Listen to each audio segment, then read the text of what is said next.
Coming up this week on the Center of It All. Looking to get your caffeine fix while supporting your local farms and community? We have just the place. And a few Penn State sports facilities got some special recognition. We tell you why and what it means to the campus. Mel is sweetening things up this week with a little dessert recipe, and we show you two beagles who still need help finding a permanent home. Don't go anywhere. The Center of It All starts right now.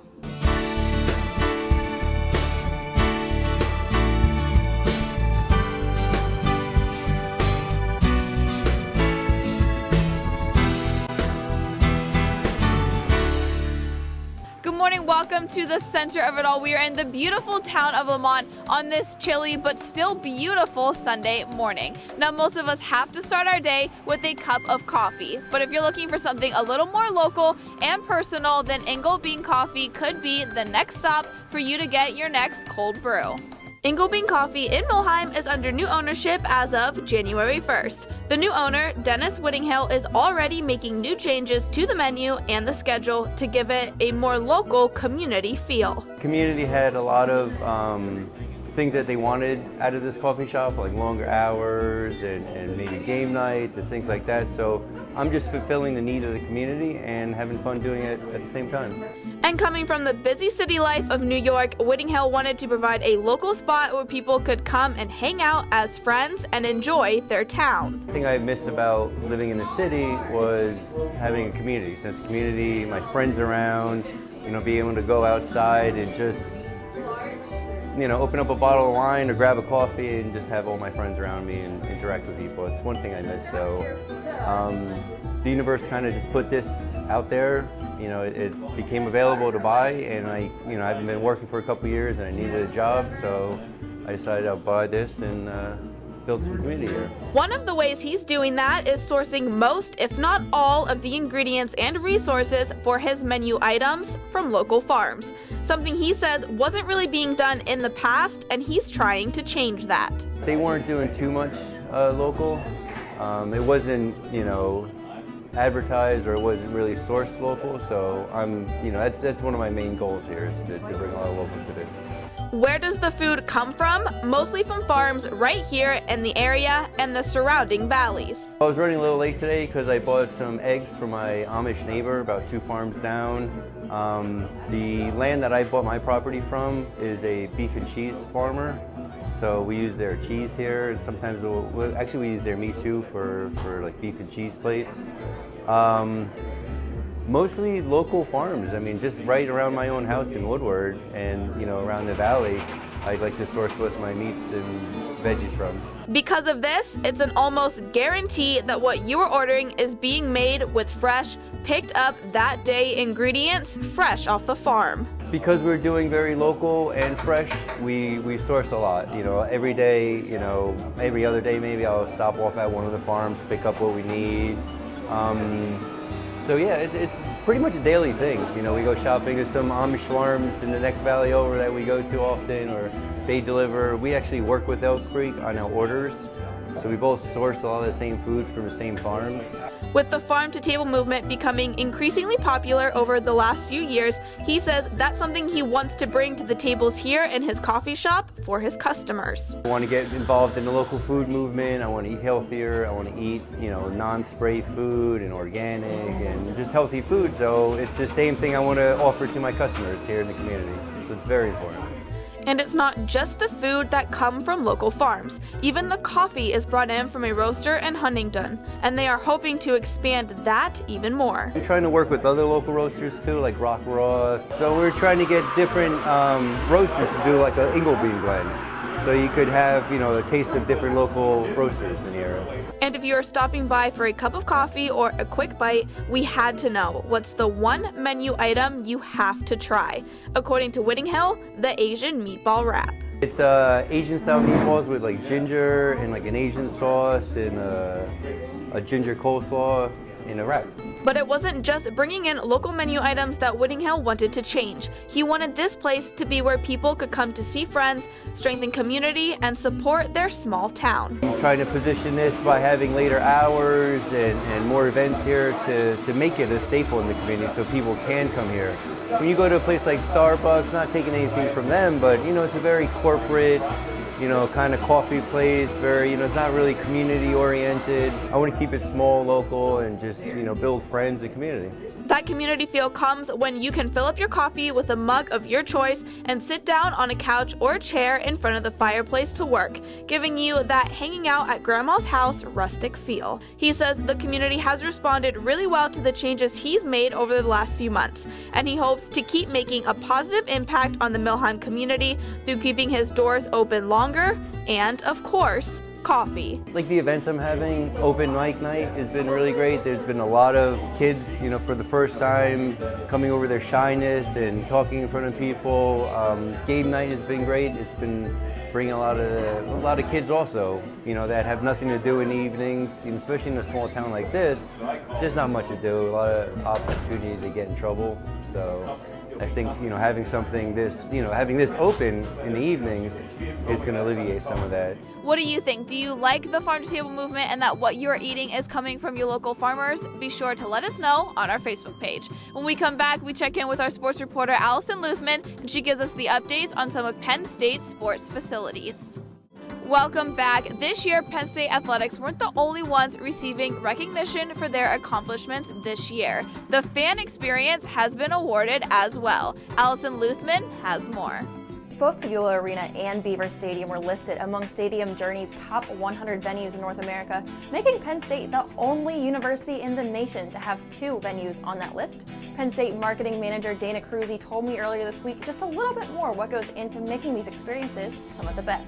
Anything that the fan might experience on the video board or with videos showing off the players' personalities, or whether it's the band playing or music playing or a PA announcement, that's kind of all put together through us and our staff.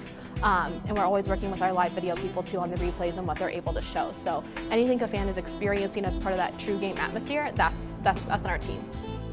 The majority of the work that goes into these game day experiences is done days and even weeks in advance. We put in a lot of work throughout the week, a lot of run-throughs, a lot of time in an empty stadium or an empty arena to make sure everything's working and functioning properly and making sure it's coming through in the best possible way for our fans so they have the best experience, whether it's for our fans or our student athletes. Assistant Athletic Director for Marketing Brad Keene credits the success not only to the PSU staff, but to the fans. They're the most engaged fans in the country.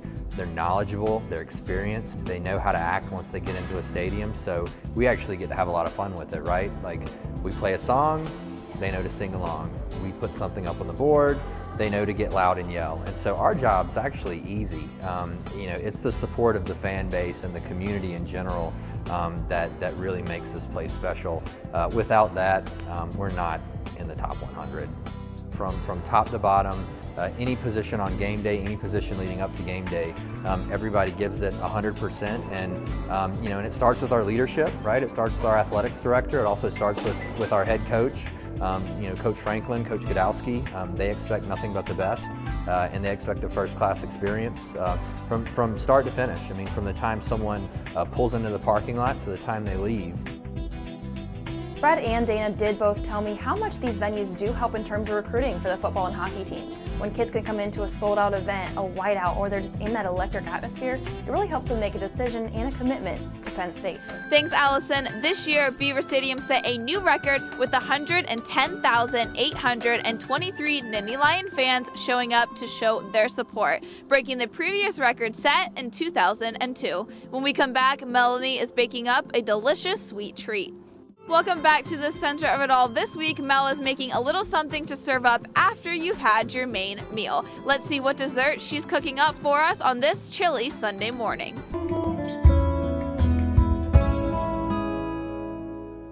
How many of you have a favorite dessert recipe? That's what I thought. So do I. My husband does too. And I don't mean a sort of favorite. I mean his all-time favorite. Join me this morning while I show you how to make fancy schmancy French creme caramel.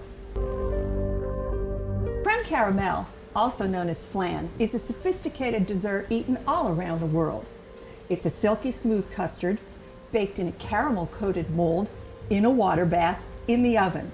It's a bit different than its rustic cousin creme brulee in that it's dependent on some very specific French techniques, including an exquisite presentation. Technique number 1, bain-marie. In French, it simply refers to a water bath, like a pot in a pot on the stovetop, meaning a double boiler, or a pot in a pot of water in the oven, like these ramekins placed in a baking pan and filled halfway up to the center with water. Technique number 2, the caramel. For some reason, this is the part of the recipe that tends to terrify people, and it couldn't be easier. Yes, hot boiling sugar can burn you, but there's no reason to be afraid of it. I've got a 1.5 or a 2-quart stock pot here, and I'm putting a 1.5 cups of sugar in here. I'm going to add 1/4 cup of water, and I'm going to stir this together. And once I get the sugar completely coated in the sugar mixture completely coated with the water, I'm going to give this just a minute or two for the sugar to completely dissolve.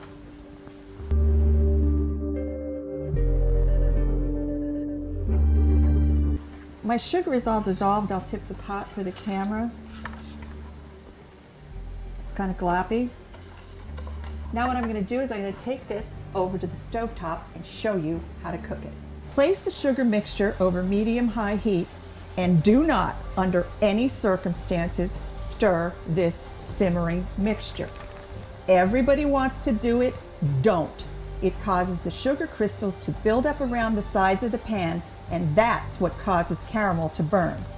Continue to simmer rapidly until the mixture is amber in color, about 8 to 10 minutes, and continue to do nothing. Towards the end of the process, the simmering will slow down a bit and big bubbles will be forming on the surface. That's your cue to remove the caramel from the stovetop and pour it into the ramekins. My caramel sauce is a golden, amber, a beautiful color, and I'm just going to divide this between the bottom. Don't touch it. Yes, the sugar's hot, and yes, that's the part that's terrifying. It can burn you. Divide this mixture in the bottom of 6. These are 3/4 cup ramekins that have been placed in my bain-marie. A little bit at a time.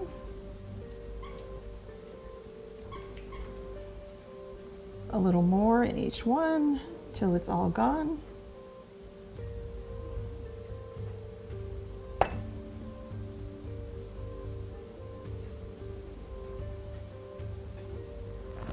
Everything's in. And now everybody wants to know what to do with the hot pot. Don't worry about it. It's just sugar. Run it through hot water. It's going to melt. It's going to be the easiest pot you ever had to clean. Now, excuse me while I go wash my pot. Technique number 3, making custard, which is essentially combining heated cream and sugar with raw eggs. I've got 3 cups of cream in the same pot that I used to cook the caramel in. I'm going to add 3/4 cup of sugar, and I've got 2 teaspoons of vanilla extract and 2 teaspoons of vanilla bean paste. And if you don't have vanilla bean paste, just scrape the seeds out of 2 whole vanilla bean pods. I'm going to give this a good thorough stir, and I'm just going to take this over to the stovetop and put it over really low heat and let it come to not even a simmer or a boil. We just want our cream to be steaming. And I've got 6 whole eggs. Lots of eggs go into custard, and 3 whole egg yolks. If your eggs are at room temperature, they're going to be a lot easier to whisk because it softens up that white part, which is the albumin. And I'm going to give these a real thorough whisk.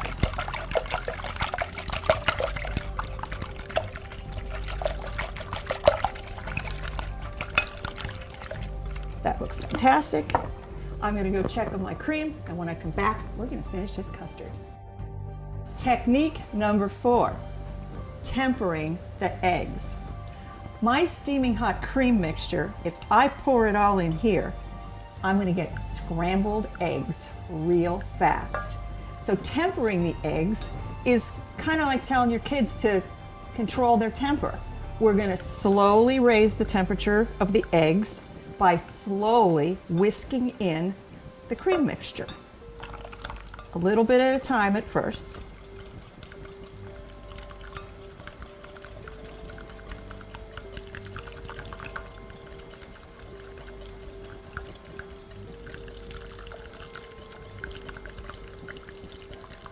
And then you can just pick up your drizzle.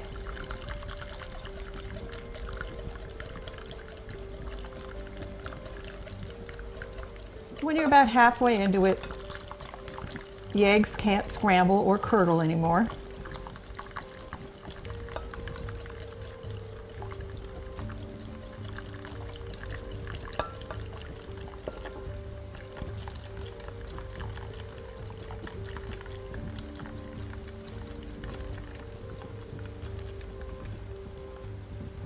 And we've got a silky smooth, perfectly mixed custard. I'm going to take my ramekins. I'm slowly going to pour this, fill these right to the very tippy top. Might have a little bit of extra custard left or not. Sometimes it works out perfectly. Sometimes there's a little bit left depending on the exact size of your ramekins and the size of your egg yolks and everything else.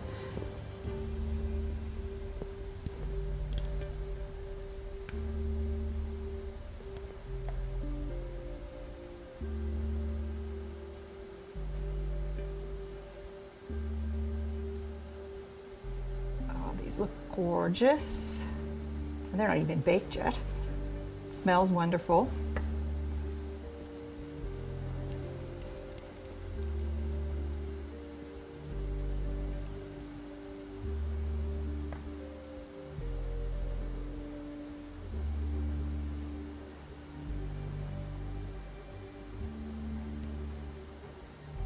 Yeah, I guess I have about half a cup there.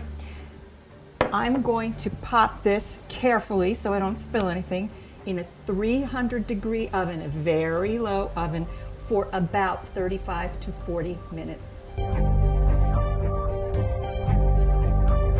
Creme caramel became really famous in the latter part of the 20th century because of French restaurants. It became incredibly trendy in the beginning of the 1960s when Mrs. John Fitzgerald Kennedy hired a French chef to oversee the White House kitchen. Everybody who wanted to be like Jackie was off buying ramekins and saying fancy French words like bain-marie. For these and all of my recipes, just go to my website.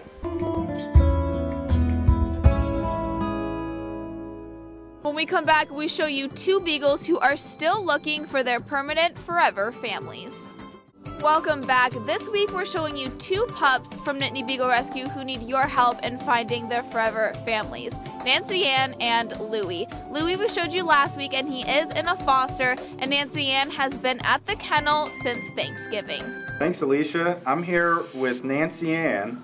She's a 7-year-old beagle from Nittany Beagle Rescue. She's currently at a boarding kennel, so she would love a foster or an adoption. She's been good with kids when we've had her at the Petco showings. She's great with people. She really loves attention. She loves people. She is, as you can see, a little bit overweight, but that's just, she was abused as a pup there, and so now she tends to overeat. But we have her on a diet, and she's pretty active, so I think if she got into a foster home and had the chance to get regular walking and someone to really keep an eye on her diet and everything, she would lose weight pretty fast. I've had her in the car, and she's pretty good, especially if you give her a toy, something to distract her. She'll just sit there and chew her toy. She is very food responsive, so I think she'd be easy to train if you wanted to train her a little. She's good with kids, she's good with people. She's okay with smaller dogs, but she gets intimidated with large dogs. And because of her treatment when she was younger, she is possessive of food and toys, so you have to be careful with her around other dogs if she has a toy or if she's eating or with treats. Hi, this is Louie from Nittany Beagle Rescue. He is a 12-year-old neutered male. He's been fully vetted and microchipped, so he is ready for adoption. being that he's a little older, he does like to nap and snuggle a lot. So someone who's home a lot would be ideal for Louie. But when he is in a fenced yard and he starts running, you would think he's a puppy. He loves to play with toys. He also has an interest in burying his hard plastic toys in the yard, but luckily he hasn't dug at the fence, so he is a good boy. He just really wants love. Like I said, someone who's home a lot would be good for him because he does get a little bit of separation anxiety. If the house isn't dog-proofed, you'll know it when you come home. But generally, he just likes to sniff, and when he smells something, like a typical beagle, he'll let you know with his beagle bark. He walks really well on a leash, so he's pretty calm, as you can see. He just likes pets, and he really lights up when he sees anyone new. His tail wags. He likes kids, other dogs, cats, so he's a really great dog. That wraps up this week's Center of It All. Thanks so much for joining me. Keep warm, and I'll see you next time.